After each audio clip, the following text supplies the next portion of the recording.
আসসালামু আলাইকুম, আমি লিলি, বাংলাদেশি ব্লগার লিলিস ফ্যামিলিতে সবাইকে আরও একবার স্বাগত জানাই। কাছে কিংবা দূরে, দেশে বা দেশের বাহিরে যে যেখান থেকে আমার আজকের ভিডিওটি দেখছেন, আশা করি সবাই আল্লাহর অশেষ রহমতে ভালো আছেন, সুস্থ আছেন। শুকর আলহামদুলিল্লাহ, আমরাও বেশ ভালো আছি।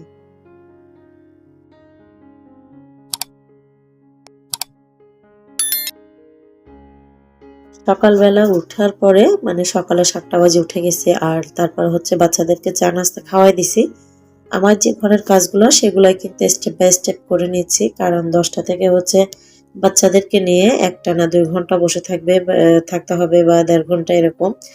কারণ গিয়ে এই যে রমজানে স্কুল বন্ধ, আর আমার বাচ্চাদের অনলাইনে ক্লাস হচ্ছে, যার কারণে আমার যে ওই সময়টা, তো ওই সময়টা বাচ্চার পাশেই বসে থাকতে হয়। তা না হলে দেখা যায় যে বাচ্চা চুপচাপ বসে থাকে, পড়তে চায় না বা বলতে চায় না। তারপরেও কিন্তু অনেক বেশি ঝামেলার মধ্যে দিয়ে যাচ্ছি, কারণ গিয়ে আমার বাচ্চাদের যেহেতু একটু কথার প্রবলেম আছে বা উচ্চারণের প্রবলেম আছে, দেখা যায় যে অনেক পড়াও পারতেছে, বলতেছে, বাট মোবাইলের মধ্যে দিয়ে ম্যামকে বলতেছে, কিন্তু উনি কিন্তু সেই কথাগুলো বা সেই পড়াটা বুঝতেছে না।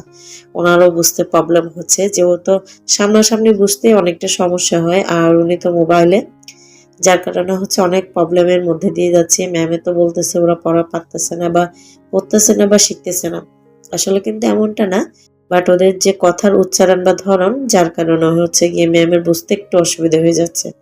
যাই হোক, এর মধ্যে দিয়ে কিন্তু রমজান পার করতেছি। আল্লাহ দিলে আজকে 10 রমজান আর রহমতের শেষ দিন। তো সবার কাছে দোয়া চাইবো এবং দোয়া করবো সবার জন্য, সবাই ভালো থাকবেন, সুস্থ থাকবেন, নিরাপদে থাকবেন, আর আমাদের জন্য দোয়া করবেন, বিশেষ করে আমার সন্তানদের জন্য। যেহেতু আমার সন্তানদের একটু প্রবলেম আছে, তো আমি মাহে রমজানের সবাইকে বলবো আমার সন্তানদের জন্য সবাই দোয়া করবেন।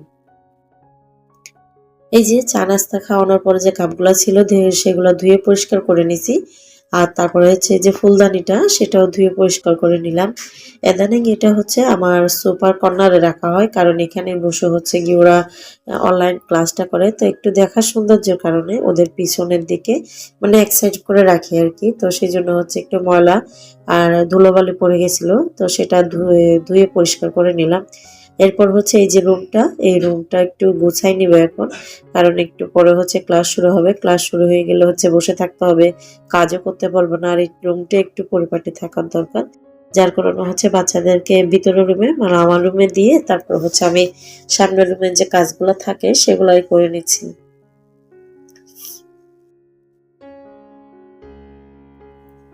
বাচ্চা থাকলে যেটা হয় সেটা গিয়ে আপনি যতই পরিষ্কার পরিচ্ছন্ন করেন না কেন, ঘর কিন্তু নোংরা হবে বা ময়লা থাকবে, এটাই কিন্তু স্বাভাবিক। আমার ঘরে কিন্তু এর ব্যতিক্রম নয়, প্রচুর পরিমাণ নোংরা হয় আর প্রচুর পরিমাণের ময়লা হয়। তারপরেও চেষ্টা করি যতটুকু সময় পাই ধুয়ে মুছে বা ঝেড়ে ঝুড়ে যেভাবে পারি সবকিছু পরিষ্কার করে পরিচ্ছন্ন করে রাখার। এই যে একটা ছোপা গুছাই নিছি, এরপর ওই যে ফুলদানিটা এই মাঝখান করে বসাই দিছি, আর এরপর ওই পাশটা ঝেড়ে পরিষ্কার করে নিব। আশা করি আমার আজকের ভিডিওটি প্রিয় আপুদের কাছে একটু হলেও ভালো লাগবে। ভালো লাগলে প্লিজ ছোট্ট একটা লাইক দিয়ে ভিডিওটি কন্টিনিউ করবেন। আপনি যদি আমার চ্যানেলে নতুন হয়ে থাকেন তাহলে আমার চ্যানেলটা সাবস্ক্রাইব করে নেবেন এবং পাশে থাকা অল অপশনটি চালু করে দিবেন, যেন যে কোনো সময় নতুন ভিডিও আপলোড দিলে নোটিফিকেশন পৌঁছে যায় আপনার কাছে। আপনি আপনার মূল্যবান সময় এবং সুযোগ বের করে আমার ভিডিওটি দেখে নিতে পারেন। যারা অলরেডি এই কাজটা করে দিয়েছেন সবাইকে অসংখ্য ধন্যবাদ। আমরা অনেকেই আছি অনেকের ভিডিও দেখি, তবে মনে করে একটা লাইক দিই না। প্লিজ সবার কাছে রিকোয়েস্ট থাকবে, আমার যেহেতু ভিউজ কম বা সাবস্ক্রাইবারও কম, সবাইকে রিকোয়েস্ট করব যারাই দেখতেছেন প্লিজ ছোট্ট একটা লাইক দিয়ে ভিডিওটি কন্টিনিউ করবেন, আর যদি ভালো লেগে থাকে তাহলে চ্যানেলটা সাবস্ক্রাইব করে পাশে থাকবেন। আমরা অনেকেই কিন্তু এই কাজটা করতে ভুলে যাই, সেই জন্য বলে দেওয়া। এই যে ঝেড়ে ঝুড়ে পরিষ্কার করে নিচ্ছি, তারপর যে ঝাড়ু দেওয়ার কাজটা সেটাও কিন্তু করে নিচ্ছি। এই মাহে রমজানে দেখা যায় আমরা বেশিরভাগ সময় ইবাদত বন্দেগিরিতে ডুবে থাকি, তবে আমার বেলায় কিন্তু এই যে বাচ্চারা হওয়ার পর থেকে এই 6 বছর ধরে কিন্তু একটু ব্যতিক্রম যায়। দেখা যায় ইবাদতটা কম করা হয়, যে কোরআন তেলাওয়াত এই জিনিসটা তো আমার একদমই হয় না, বাচ্চাদেরকে নিয়ে সময় পাই না বা ওদের দুষ্টুমি থাকে, তো যার কারণে বেশিরভাগ সময় বসতে পারি না বা পড়তে পারি না। আগে কিন্তু দেখা যেত আমি এই রমজান মাসে 2 খতম 3 খতমও দিতাম, তবে এখন হচ্ছে 1 খতম বা 1 পারা পড়তেও পারি না, দেখা যায় যে হয় না। তো তারপরেও যতটুকু পারি প্রথম রোজার দিনে হচ্ছে একটু করে পড়ছিলাম, আর এরপর হয়তো সময় আর বের করতে পারি নাই ওইভাবে, আর পড়াও হয় নাই। যাই হোক, শুকর আলহামদুলিল্লাহ, হয়তো বা বাচ্চারা যখন বড় হয়ে যাবে, আল্লাহ যদি হায়াতে বাঁচায় রাখে, তখন আবারও আগের মতো কোরআন তেলাওয়াত বা কোরআন খতম দেওয়ার চেষ্টা করব। তো এই যে ওই রুমটা গুছানোর পরে এই রুমটা কিন্তু অফ ক্যামেরায় গুছাই নিছি, আর বাচ্চাদেরকে নিচে বসাই দিছি। বাচ্চাদেররা কিন্তু বিছানার উপর উঠে যখনই পড়ালেখা করে বা লেখালেখি করে, দেখা যায় যে প্রচুর পরিমাণের ময়লা করে ফেলে, নোংরা করে ফেলে। পেন্সিল বারবার কাটবে, পেন্সিলের কালিগুলা বিছানায় ফেলবে, বেডশিটগুলো নোংরা করে ফেলে। দেখা যায় 1 সপ্তাহ যায় না, তার আগে হচ্ছে বেডশিট চেঞ্জ করতে হয়, বিছানার বেড কভারটা। তো হচ্ছে অফ ক্যামেরায় চেঞ্জ করে তারপর হচ্ছে পুরো ঘরটা এভাবে ঝাড়ু দিয়ে পরিষ্কার করে নিচ্ছি। এই পাশের রুমটায় যে অত্যাচার কম হয় তা কিন্তু একদমই না। এটা তো কিন্তু যখন পড়ালেখা শেষ হয়ে যাবে বা খেলাধুলার সময় হবে, দেখা যাবে এই রুম ওই রুম সব রুমে ছুটোছুটি করবে, আর সবকিছু কিন্তু এই যে গুছাইলাম পরিপাটি করলাম, সবকিছু আবার এলোমেলো হয়ে যাবে। তবে দেখা যায় কি, অনেক সময় আমার বাসায় তেমন একটা মেহমান আসে না, তবে অনেক সময় দেখা যায় এই যে আমার পাড়া প্রতিবেশী বা পাশের লোকজন আসলে একদম অগোছালো থাকলে কিন্তু খুবই খারাপ লাগে। হয়তোবা মনে হয় যে গোছানো হয় না বা পরিষ্কার পরিচ্ছন্ন করে রাখা হয় না, এমন একটা অবস্থা।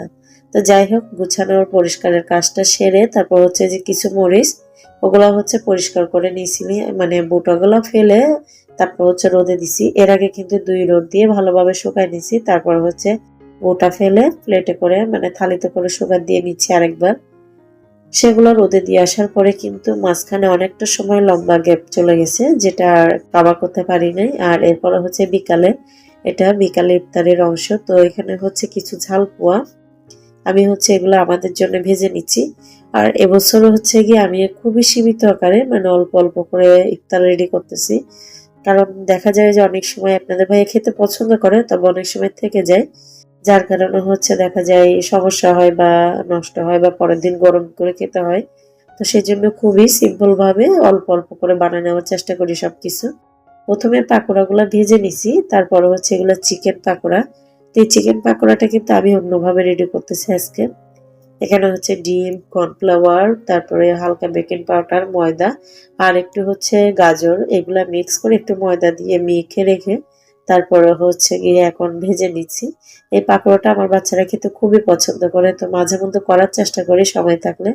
তো আজকেও করে নিচ্ছিলাম, খেতে মাশাআল্লাহ দিলে খুব ভালো লাগে। আর এখানে হচ্ছে একটা ম্যাগি মশলা ইউজ করি আমি, তো ম্যাগি মশলাটা দেওয়ার কারণে ফ্লেভারটা কিন্তু খুব ভালো আসে।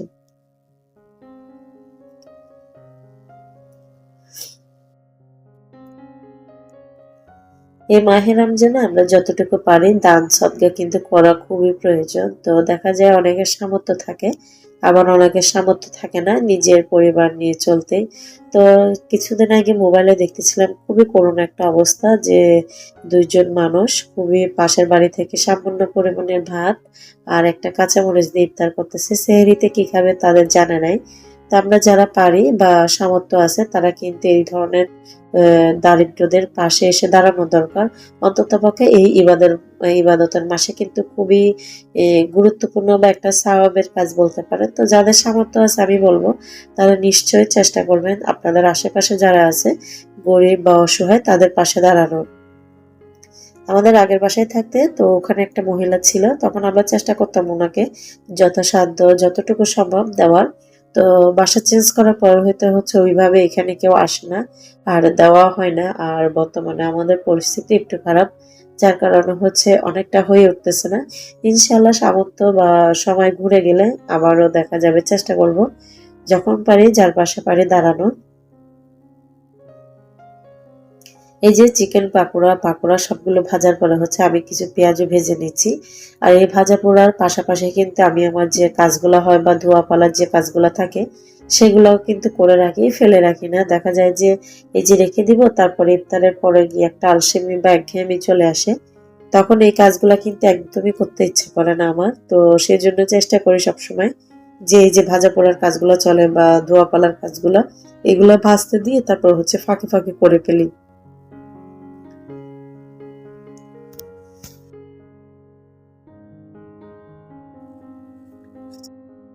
প্রিয়াপুদের বাসায় এই রমজানে কার কি অবস্থা বা কার বাসায় কিভাবে কাটতেছে, সময় কিভাবে যাচ্ছে নিশ্চয়ই কমেন্টে জানাবেন, বেশ ভালো লাগবে।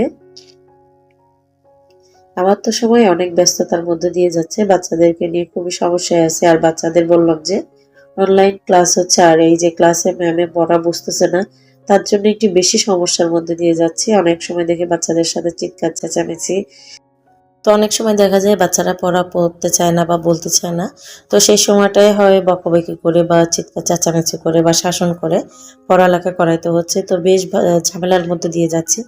এই জিনিসগুলো যদি স্কুল খোলা থাকতো তাহলে হয়তো বা আমার এতটা ফেস করতে হতো না। যতটুকু সম্ভব স্কুলে শেখাতো বা শেখার চেষ্টা করতো।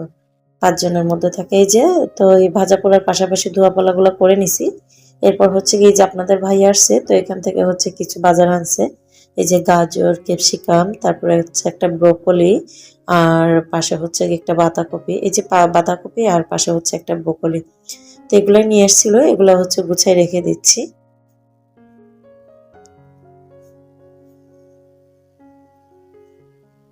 রান্নাবান্না শেষে তো মানে ইফতার ভাজার শেষে কিন্তু আমার যে রান্নাবান্নার গোছানোটা সেটা কিন্তু গুছায় রাখছিলাম। আর এরপর হচ্ছে এই যে ডিম আর আলু দিয়ে একটা তরকারি বসাই দিছি, আর এর ফাঁকে হচ্ছে ইফতার করতে চলে যাব। তো এই তরকারিটা হচ্ছে গিয়ে আপনাদের ভাইয়ের জন্য, আমার জন্য হচ্ছে কিছু মাছ রান্না করা আছে, ওটাই হয়ে যাবে। আজকের ভিডিও এখানেই শেষ করব। সবাই ভালো থাকবেন, সুস্থ থাকবেন, আল্লাহ হাফেজ।